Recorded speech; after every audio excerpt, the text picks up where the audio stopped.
పరిశుద్ధ నామమునకు మహిమ కలుగును గాక. క్రీస్తునందు ప్రియా దేవుని బిడ్డలారా, ప్రభువైన యేసు క్రీస్తు పరిశుద్ధ నామములో మీ అందరికీ ఈ ఉదయకాల శుభములు తెలియచేయచ్చు ఉన్నాను. ఈ దినమంతయు మీకు మీ కుటుంబానికి దీవెనకరముగాను ఆశీర్వాదకరముగాను దేవుడు అనుగ్రహించాలని మీ కొరకై ప్రార్థిస్తూ ఉన్నాను. నేటి దినం కొరకు ఏర్పాటు చేయబడిన దేవుని వాక్యము కొరింథీ మొదటి పత్రిక 3వ అధ్యాయం 21 మరియు 22 వచనాలు. కాబట్టి ఎవడునూ మనుష్యుల యందు అతిశయింపకూడదు.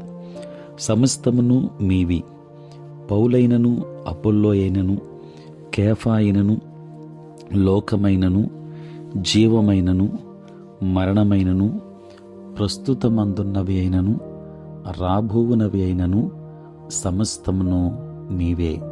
ప్రియులారా, నేటి దినం కొరకు ఏర్పాటు చేయబడిన ధ్యానాంశము సమస్తము మీవే. ప్రియులారా, దేవుడు మన చుట్టూన్న సమస్తాన్ని మనకు సేవకులుగా గురువులుగా ఇచ్చాడు. ఈ దివ్యమైన మాట ఎంతగా సమ్మిళితమంటే అది దేవుని సృష్టిలో ప్రతి మూల నుండి పరిచర్య చేసే ప్రభు యుక్తతను గుర్తించేలా సహాయపడుతుంది.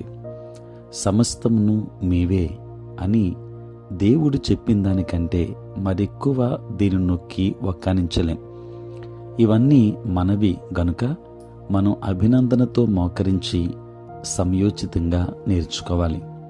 దేవుని బిడ్డలారా, ఈ వచనములో పేర్కొన్న విధంగా ఇలాంటి వాటిని లేఖనం వర్ణించడం అరుదు. మన జీవితాల్లో అనుమతించబడిన సమస్త విశాలతతో నింపబడి ప్రతీదీ స్వయంగా తండ్రి నుండే వస్తున్నట్లుగా గుర్తించాలని పౌలు మనల్ని ఆహ్వానిస్తూ ఉన్నాడు. అనేక విషయాలతో కొరింథీయులు దీవించబడ్డారు, కానీ వారు ఎల్లప్పుడూ కృతజ్ఞులుగా లేరు. దానికి బదులు వారు కొన్నిసార్లు వాదించుకున్నారు. అప్పుడప్పుడు అసూయతో అద్భుతమైన ఆశీర్వాదాలను దుర్వినియోగం చేసుకున్నారు. ప్రియులారా, ఈ కొరింథీ విశ్వాసులు అపోస్తలుడైన పౌలు వాదనలను పొందినప్పటికీ వారు బ్రహ్మాండమైన విశ్వాస సిద్ధాంతాలను నైపుణ్యముతో బోధించే అపోల్లో వాగ్దాటికి పరవశించారు. కనుక వారు పౌలు వాదనలను త్రోసివేయాలని శోధింపబడ్డారు. మరో ప్రక్క కేఫా యేసుతో నడిచినప్పుడు నేర్పిన పాఠాలను అద్భుతంగా వివరించే వ్యాఖ్యాత, ఉద్బోధకుడు. క్షేమాభివృద్ధికి వారి జీవితాల్లోకి వీరందరితో పాటు అనేకులు తేబడ్డారు. ప్రియులారా, మనం కూడా తరచూ మన అభిమాన బోధకులనే ఎంచుకుంటూ ఉంటాం, కానీ మనల్ని పరిపక్వతకు తేవడానికే అందరూ ఇవ్వబడ్డారు. మనం ప్రతి ఒక్కరి ద్వారా దేవుడు మాట్లాడటం నిశ్చయముగా వినగలం. ప్రియులారా, ఆత్మీయ ప్రగతికి కొరింథీలకు చుట్టూన్న లోకం విశదపరచబడింది. చింతించవద్దని గడ్డి పువ్వులు వారికి నేర్పాయి. నేల విత్తనాలు వారికి పునరుద్ధానాన్ని గుర్తు చేశాయి. వారి మందలలోని గొర్రెలు కాపరి సంరక్షణ గురించి చెప్పాయి. పొలంలోని గడ్డి జీవిత సంక్షిప్తకు ఉదాహరణగా నిలిచింది.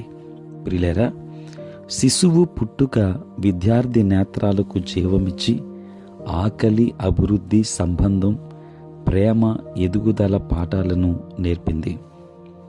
ప్రతి చావు అల్ప జీవితాన్ని, దుఃఖ వాస్తవికతను, లోకము నుండి తండ్రి లోకానికి దాటే ఆశీర్వాదాన్ని, వారికి లోకము నుండి తండ్రి లోకానికి దాటే ఆశీర్వాదాన్ని వారికి గుర్తు చేసింది.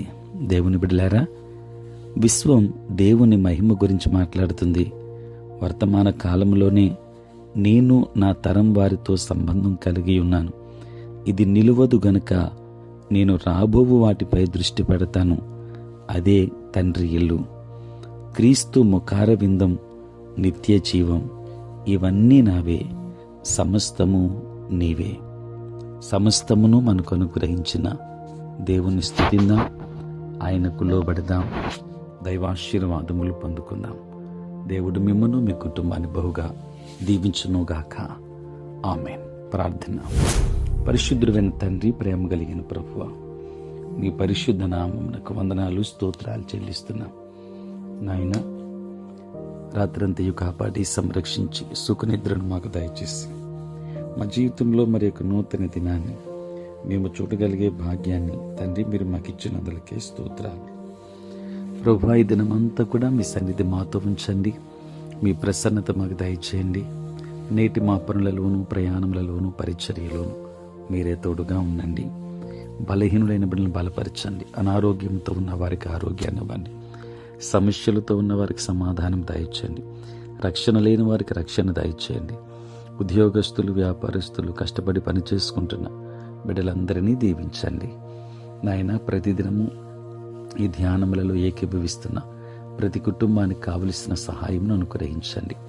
పుట్టినరోజు, పెళ్లి రోజు జరుపుకొనిచ్చిన బిడ్డలను దీవించి నూతన ఆశీర్వాదములు అనుగ్రహించుమని మరొకసారి ప్రార్థిస్తూ ఉన్నాను. మీ సేవ పరిచర్య చేసే ప్రతి సేవకుని దీవించండి. సార్వత్రిక క్రైస్తవ సంఘాన్ని మీరు ఆశీర్వదించి నీ కృపలో ఇంకను వర్ధిల్ల చేయమని, మీ కృప చూపించమని యేసు నామములో ప్రార్థించి వేడుకొనుచున్నాము తండ్రి. ఆమేన్. తండ్రి, కుమార, పరిశుద్ధాత్మ త్రియేక దేవుని దీవెన సదా మీకును మీ కుటుంబానికి తోడై ఉండును గాక. ఆమేన్.